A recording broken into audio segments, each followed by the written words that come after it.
Hi, my name's Phil. I like talking about politics, and in this video I'd like to discuss how the Oval Office in the White House is actually a superb prop for controlling the news cycle, and how if Labour want to work on new ways of handling their communications, they could do a lot worse than think about something similar for the government. But first, for daily news and commentary, please hit the subscribe button to stay notified. So I was looking at, watching the news today. I'm quite busy today, but you keep an eye on it. And Labour, of course, announced their new immigration policies. I'll be talking about those tomorrow. But what happens immediately is on every news outlet, you can look at the Telegraph, the Daily Mail, the Times, the Guardian, the BBC. This is leading the news in all of them. Labour have today decided what the news are going to talk about. Only, of course, it's a topic that Nigel Farage also wants to talk about. They could do this with anything. They could do this with topics of conversation that Nigel Farage doesn't want discussed. And you think, so how to apply this on a more regular basis? And now I'm thinking, so like the Oval Office, very old, but actually it's a superb device for modern communications.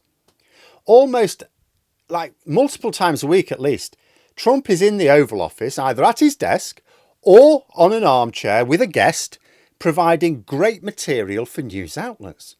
Labour's problem right now is they're struggling to control the news cycle, absolutely failing. Yet, as the immigration policy announcements today showed, Labour can capture the news cycle when they want to. It was the top news item everywhere today. And they'll be talking about it for the rest of the week, or most of the rest of the week. Should be a lesson to Labour that they can dictate the news. They can't dictate what the news says, but they can dictate the topic of conversation. And as I saw article after article spreading across the media today in the Tory and the non-Tory outlets, I thought at the very least, Labour need to do this every single Monday without fail. Something that gives the news reporters easy material, because they will take it. It could be to promote some new changes, as it was today. I mean, consider, it wasn't a series of earth-shattering policies announced today. They were basically tweaks, which again, I'll discuss later tomorrow. But my point is that the news is hungry for material. If Labour offer it, journalists will gratefully accept it. There's never going to be a point where Labour makes, give them some easy material, a grand speech or whatever it happens to be, and the news won't report it at all. They will report on it. They'll send journalists to wherever you tell them to go. One week it could be immigration, another it could be progress on the employment rights bill, another could be progress on NHS waiting lists, another could be progress report on the new projects being given the go-ahead. They could give examples of people who've benefited from home insulation grants or pensions credit to not only publicise their efforts, but counter the narrative about abandoning pensioners. The government cannot control how the media report on things.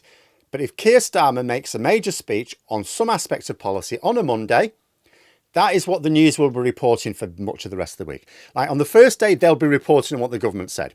On the second day, they'll be reporting what the opposition have said about it. On the third day, they're reporting on what polling says about it. But then I got to thinking, so you'd ideally do this almost every day. A government really wants to control the news cycle every single day if it can. But you wouldn't be able to hold a major announcement like this multiple times a week. It takes far too long to organise and take part in all the rest of it. So then you look at how America does it. The Oval Office is absolutely brilliant theatre. You've got the president sat behind that huge desk or on an armchair with a visiting dignitary. The president talks excitedly about some plans or progress on previous plans, and the news laps it up. Again, no control over what they write about. And this is not just with Trump. Any president does this. The president is deciding the topic at the top of the news on most days because that's where the political journalists are. They're at the White House. They're there. They haven't spent their time to not report on what's said. Our government could do that. We'd need to make something look the part. The dusty rooms in number 10 are no good at all. They'd have to tart one up a bit. Now, it doesn't have to be as gaudy as the Oval Office, but the current decor in Downing Street is very drab.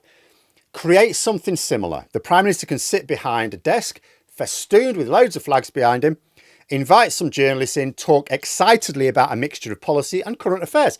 Like, he could open up. If he was doing it today, he could open up. He could talk about how Newcastle are going to take second place from his beloved Arsenal. Then he could lean into the jobs that are going to be created with net zero plans. Like, he could even have a relevant minister. He could have Ed Miliband with him for something like that. He could invite Ed Davey, I suppose, talk about water sports.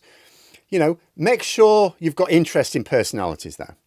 Just an hour talking excitedly about government plans.